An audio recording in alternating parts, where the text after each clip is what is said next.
As thousands watched in silence, a moment unfolded that stunned both palace aides and onlookers alike. Prince William, standing just feet from King Charles III, was given a direct instruction during the state ceremony, yet, to the shock of everyone present, he didn't follow it.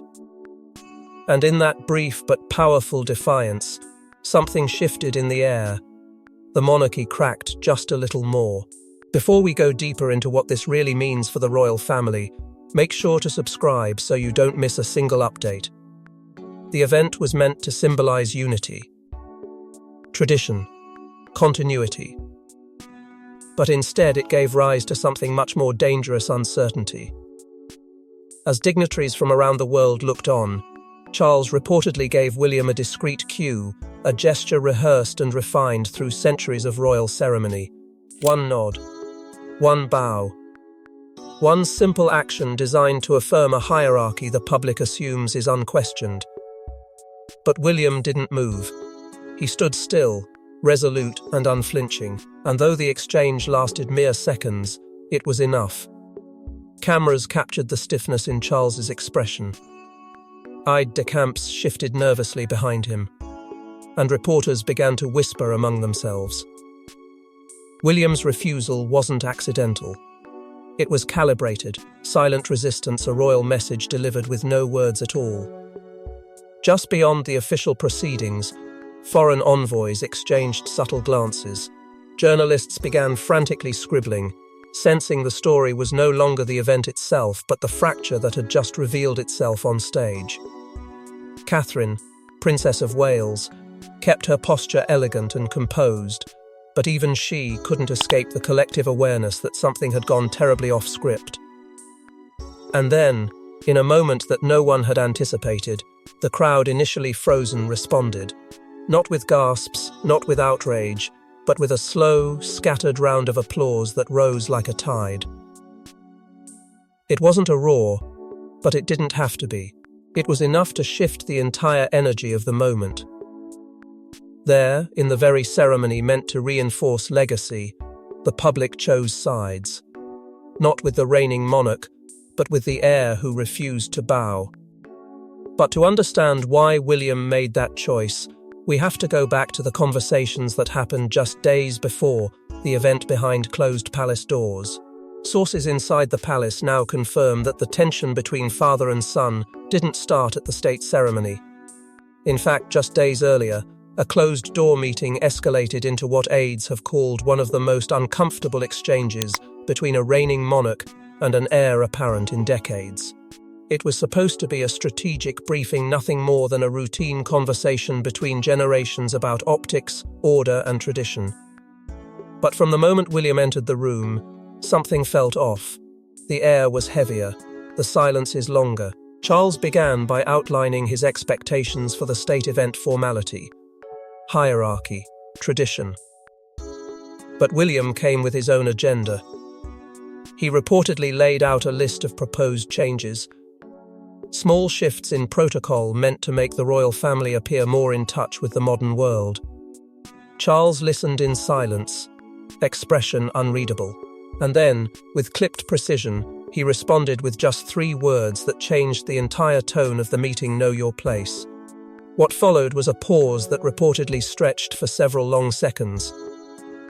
William didn't shout, he didn't storm out, but his next words, delivered in a cold and controlled tone, made it clear the conversation was no longer about logistics. It was about principle. According to insiders, William stood firm, saying, "Respect has to be earned, not inherited." Catherine, who had been present for the entire exchange, reportedly attempted to smooth things over, but the emotional ground had already fractured. Charles, frustrated, issued a final directive, his tone sharper, more absolute than usual. He expected complete adherence to protocol at the upcoming event. No improvisation. No deviation. William said nothing in response. He simply nodded once and left the room, leaving behind a monarch who suddenly looked more isolated than ever. Behind palace walls, the fallout from that meeting was immediate. Staff were left divided, some loyal to the king's vision, others quietly sympathetic to William's defiance. And as the day of the state event approached, the tension became impossible to ignore. Yet even in those final hours, Charles believed his son would ultimately yield. That blood would obey blood. But Charles had underestimated just how far William was willing to go, and how deeply the younger royal's convictions had hardened. Palace insiders now confirm what Charles asked of William, and why his refusal was seen as more than defiance. It was a statement, and it wasn't about optics. It was about power, pride, and the future of the monarchy itself. The request seemed simple enough on the surface, a symbolic gesture of unity, a traditional bow during a key moment in the state ceremony. It was meant to be subtle, respectful, and choreographed to reflect the unshakable strength of the crown. But behind closed doors, William had already made it clear he wasn't interested in pageantry that contradicted what he believed the modern monarchy needed to become. And when Charles personally asked for that bow, it wasn't merely ceremonial, it was a test. A public signal that William stood behind the king, not just in lineage, but in ideology. William, however, didn't see it that way. To him, the gesture felt hollow, forced. It represented everything he'd been trying to push against an outdated performance designed for tradition's sake, not for truth. Behind the scenes, advisors cautioned him. They reminded him of the press coverage, the dignitaries present, the historical weight of the moment. They warned that any deviation would spark headlines, criticism, even scandal. But William was unmoved. His answer, as recalled by a senior aide, was firm: "Then they'll finally see the truth." Those 7 words sent a chill through the room. Because William wasn't bluffing. He wasn't angry. He was resolved. He believed that if the monarchy wanted to survive another generation, it had to evolve in front of the very people it served, not perform for them. The bow wasn't just a moment of physical submission, it was a submission of belief, of vision. And William could not, would not, give that away for the sake of protocol. What Charles saw as loyalty, William saw as complacency. And while neither man said it aloud, the tension between them had already become symbolic of something far larger than either of their roles, the fight between past and future. When William declined, the message reverberated through every hallway of the palace. It was no longer a private dispute, it was a collision of 2 crowns, one worn, one waiting. And see the truth they did, but not the truth Charles expected. Because when the cameras rolled, it was the public, not the palace, who chose sides. When William ignored the order, a moment of hesitation swept the crowd. But then something Charles didn't expect happened. A low wave of murmurs turned into measured applause. It was subtle, but it was real, and it told a story the monarchy wasn't ready to hear. In that split second, the centuries-old grip of royal command clashed with something far more unpredictable: public sentiment. The cameras caught it all: the slight ripple of clapping hands, the sharp turns of surprised heads, the dignitaries exchanging carefully veiled glances, as if trying to decode what had just transpired. And then, like wildfire, the moment escaped the walls of the Grand Hall and found its way to millions around the globe. Live streams replayed the scene within minutes. News tickers blared, "Prince William defies King on world stage." But it was on social media where the story truly exploded. The phrase "William stands alone" rocketed to the top of trending lists, accompanied by video snippets dissected frame by frame, each angle, each expression, each gesture. For some, it was a scandal. For others, it was a revelation. What shocked palace aides more than the act itself was the response. Young voices across the UK and abroad praised William's courage, calling it a necessary crack in the rigid face of the monarchy. Influencers, historians, and even former palace insiders weighed in. Some claimed it was a long time coming. Others warned it could mark the beginning of internal collapse. But either way, the applause had spoken, and it echoed louder online than it ever did in the hall. The divide was instantly visible. Loyalists to Charles decried William's action as petulant and disrespectful. while a newer, louder wave of voices claimed it was finally the sign of a future king stepping out from under the long and growing shadow of the past. Inside palace walls, the reaction was anything but calm. According to insiders, Charles's expression never wavered in public, but the moment he stepped backstage, his fury was unmistakable. One aide described the atmosphere as radioactive. But it wasn't just Charles who reacted. The palace press office went into overdrive. Within hours, a carefully worded statement was drafted to explain the miscommunication. But behind the scenes, it was chaos. PR advisors were split should they bury the moment or own it. Some argued that denial would only embolden speculation. Others insisted damage control was still possible, if swift. Yet while they debated, the world had already decided what it saw. The image of William not bowing, not breaking, not blinking, had been etched into the public consciousness. And while the world debated what they had just witnessed, another battle was unfolding inside this time between the press office and the truth. The palace's response was swift, but it wasn't coordinated. Conflicting messages emerged. Carefully worded statements contradicted what the cameras had clearly captured. Inside, staff were divided. Was William reckless or finally honest about the institution's future? Within hours of the incident, a statement appeared on official channels referencing ceremonial variances and adjustments in protocol, but it was a patchwork of ambiguity. Nowhere did it name William, nowhere did it acknowledge what had been seen by millions. But silence wasn't going to work this time. Journalists who had attended the event weren't holding back.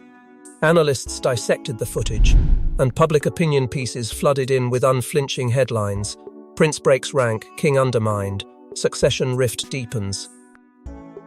Behind closed doors, panic settled over the royal household like a storm cloud. Advisors were split into factions, those who wanted William reprimanded quietly, and those who urged the firm to listen to what his defiance might represent. According to palace insiders, some staff viewed William's move not as rebellion, but as leadership. He had tapped into something few royals ever dared: authenticity. Yet others feared it had been a mistake, a spark that could ignite deeper fractures within the institution. The tension wasn't limited to staff either. Charles, still seething, reportedly held an emergency meeting with senior aides, during which the words betrayal, insubordination, and damage control were said more than once. But the biggest surprise came from Catherine. According to those present, she remained composed and resolute throughout. When discussions veered toward publicly distancing the palace from William's actions, she reportedly pushed back with quiet but firm conviction. She was not going to let them isolate her husband. If William was to be questioned, she would stand beside him, not behind. Her presence became an unexpected firewall, halting what some insiders described as an attempted internal shaming of the heir. And it didn't stop there. Behind palace walls, a new voice entered the conversation: Queen Camilla. Those familiar with her stance say she urged Charles to act decisively, to assert dominance, and not let this moment become a turning point for public sympathies. Her position was clear: if the monarchy couldn't project unity, it would crumble from within. Meanwhile, lines were being drawn. Senior members of the royal household found themselves aligning with either the traditionalists, those determined to preserve the rigid codes of the past, or the modernists, who argued that William had simply shown the courage to act according to the reality of today's world. That ideological chasm only widened as an emergency media strategy session was called. Every headline, every tweet, every whispered quote from an unnamed source was dissected. The royal PR team debated not only how to contain the fallout, but whether they even should. But while the palace tried to contain the fire, what they couldn't see was that it was already spreading, and William was gaining ground. What began as an awkward rift has evolved into a cultural moment. William's refusal has sparked something unexpected, a wave of new support for a different kind of king. One who leads by choice, not by command. And the monarchy may never be the same. In the days following the state event, polling numbers delivered a clear message: something had shifted. Approval ratings for Prince William soared, particularly among younger generations and international audiences. It wasn't just the moment of defiance, it was the symbol it had become. In a single refusal, many saw a break from centuries of silent compliance and a glimpse of something the monarchy had struggled to embody in recent years: authenticity. Across social media platforms, hashtags like Future King William and #StandWithWilliam trended for days. Viral edits and montages painted him as a symbol of moral courage rather than royal obligation. And then came a phrase that caught fire: the people's future king. It wasn't a palace slogan, it didn't come from a PR team, it came from the public. And that made it even more powerful. For years, royal strategists had worried that younger generations were drifting away from the monarchy. But now, William had become a bridge unexpected, unplanned, and undeniably real. University students organized open letters of support. Influential voices in media praised his resolve. Even former staffers of Queen Elizabeth, some of whom had remained silent through other controversies, quietly expressed approval, describing his actions as in line with what Her Majesty believed leadership required. Inside his camp, William's advisors knew they were standing on a live wire. The momentum was building, but it was volatile. They advised caution. Don't exploit it. Don't weaponize it. Let the support come naturally, and stay above the fray. William agreed. According to insiders, his only directive was to stay true to the values that led to the moment in the first place: integrity, independence, transparency. And that choice to resist capitalizing on a political win only deepened the public's respect. Behind the scenes, however, a different conversation was unfolding, one far more complex. As support for William grew, pressure mounted on the institution itself. Royal commentators, political figures, and even former courtiers began debating whether the monarchy must modernize or risk fading into irrelevance. Could there be a future for the crown that didn't rely on rigid hierarchy and outdated symbolism? Could William's moment be the blueprint for survival? But not everyone was thrilled. The traditionalist core inside the palace was unsettled. For them, this wasn't a heroic act. It was a deviation, a risk, a dangerous precedent. If heirs could challenge the sovereign publicly, where did the line stop? These debates weren't whispers anymore. They were erupting into open discourse in boardrooms, news studios, and households across the UK. And that was the monarchy's new reality. What began as a refusal had triggered a reckoning. And while William's popularity rises, Charles begins to confront an unsettling possibility that loyalty can't be commanded. It must be earned. Behind palace gates, father and son are barely speaking. And while their public appearances remain rehearsed, insiders say something is fundamentally broken between Charles and William, and it may be irreversible. The silence between them is not just uncomfortable, it's strategic. William, once eager to collaborate, now reportedly avoids all direct contact with his father unless absolutely necessary. Messages that once would have been conveyed face-to-face now pass through aides, carefully worded, intentionally distant. Every exchange is political, every pause deliberate, and the weight of unspoken resentment has begun to ripple far beyond the private quarters. Senior palace sources suggest that Charles, feeling both wounded and undermined, has begun contemplating a subtle but significant shift in royal protocol. Whispers of scaled-back appearances for William at upcoming events have grown louder, signaling an effort to reassert control. It wouldn't be framed as punishment, of course. That's not how the monarchy operates. But make no mistake, it would be felt. A change in seating arrangements, a pause in ceremonial involvement, a quiet retraction of influence.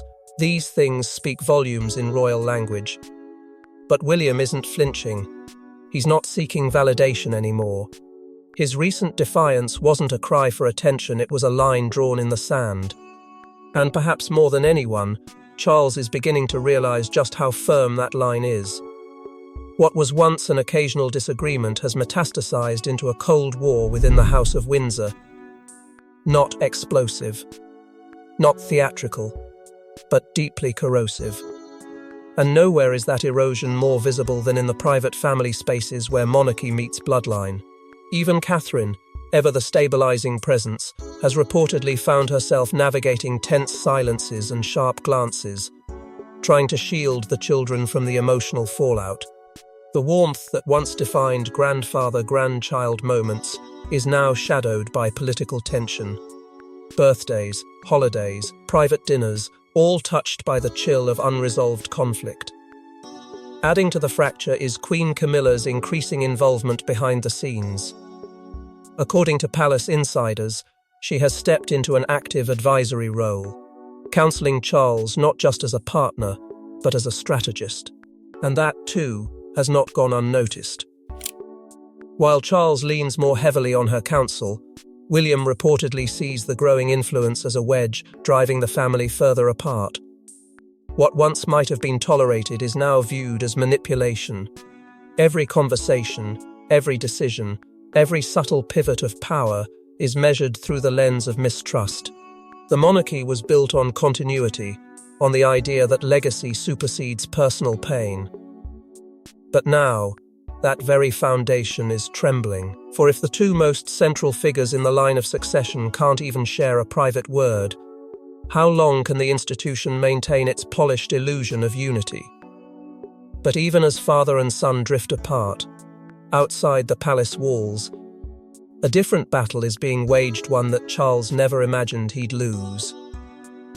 It's not just a family feud anymore, it's a generational reckoning. Across the Commonwealth and around the globe, people are asking, what kind of monarchy do we want? And increasingly, the answer doesn't look like the past. It looks like William. In youth forums from Canada to Kenya, William is no longer just a prince, he's a symbol. A signal that the old ways no longer satisfy the ambitions of the new generation. Leaders from youth parliaments and social progress groups have publicly called him a voice of transition, elevating him from heir apparent to change agent. And as global headlines began shifting their lens, Charles's team found themselves caught flat-footed, trapped between tradition and a tidal wave of cultural reform they can no longer control. Inside the palace, the mood has turned desperate. Advisors who once brushed off William's defiance as a momentary lapse now huddle in strategy rooms, poring over opinion data that shows a sharp surge in support for the younger royal. Royal historians appear on nightly broadcasts, fiercely debating whether the institution can afford to resist the signals echoing from the public square.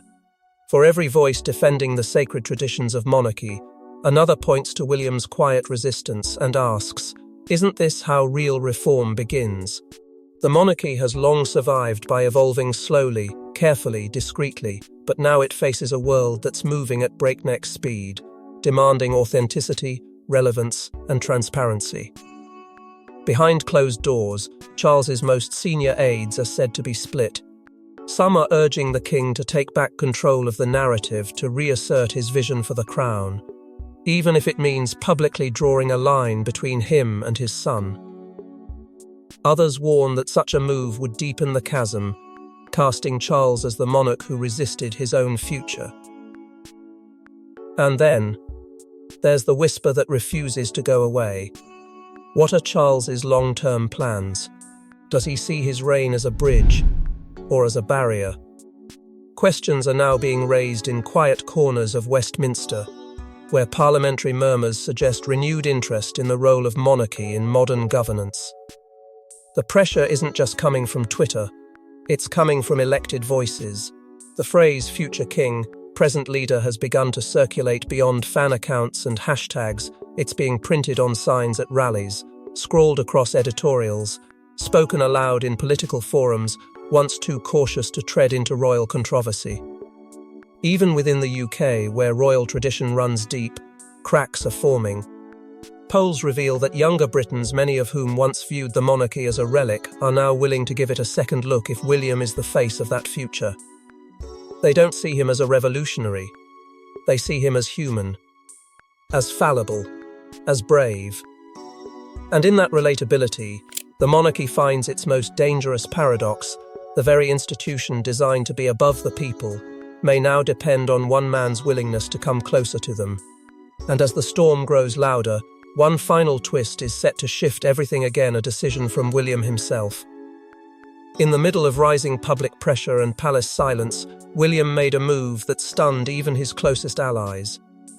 It wasn't loud. It wasn't dramatic.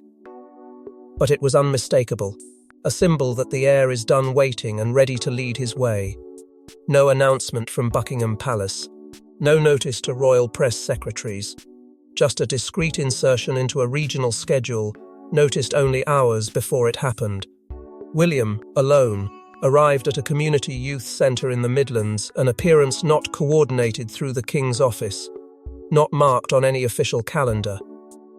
It was subtle, deliberate, and meant to be found. And when he stood to speak, there was no mistaking the message. True leadership, he began, is not in commanding others, but in listening, when they're ready to be heard.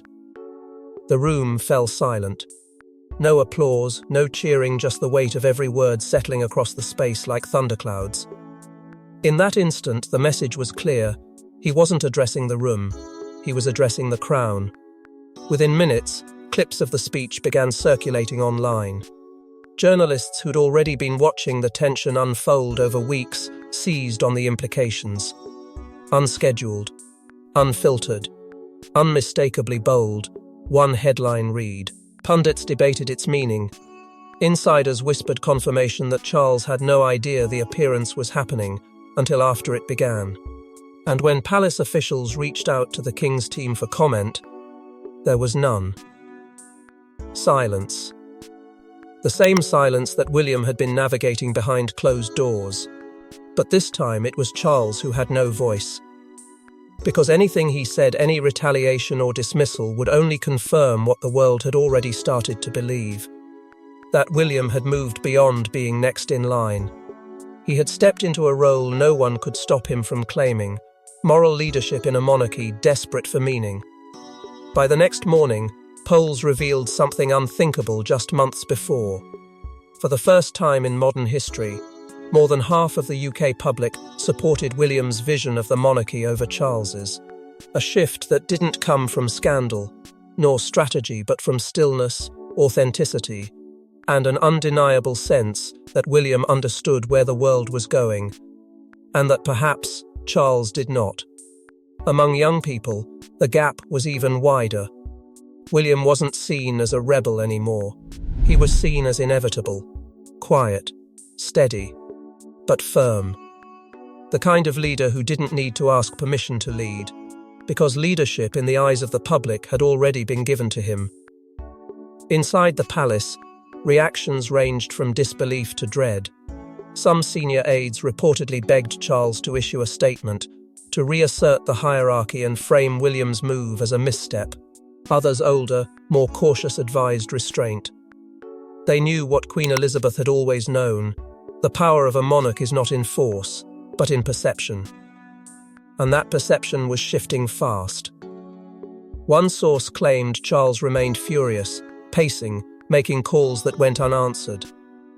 Another said he stood at the window for nearly an hour after the speech aired, not speaking to anyone. But what no one in the palace could deny was this: something had changed. Not with ceremony, not with law, but in the hearts of millions who had watched a son say what a father could not. Across editorial pages, a new question began to echo. Not if William would be king, but what kind of king he was already becoming. Was this the spark that lit the slow burn of a silent transition? Would the history books one day mark this as the moment the monarchy bent toward a new future, not with a proclamation, but with a single unsanctioned appearance? And a sentence that carried more weight than any crown? No one could answer yet. But what was clear, what was now impossible to ignore, was that the battle for the future of the monarchy wasn't being fought in palaces. It was unfolding in hearts, minds and screens. William hadn't overthrown anything. He had simply stepped into a space that was waiting for him. And the world followed, because sometimes the loudest rebellion is the one that's quiet, confident and backed by millions. Thanks for watching. Don't forget to like and subscribe. and we will see you in the next one.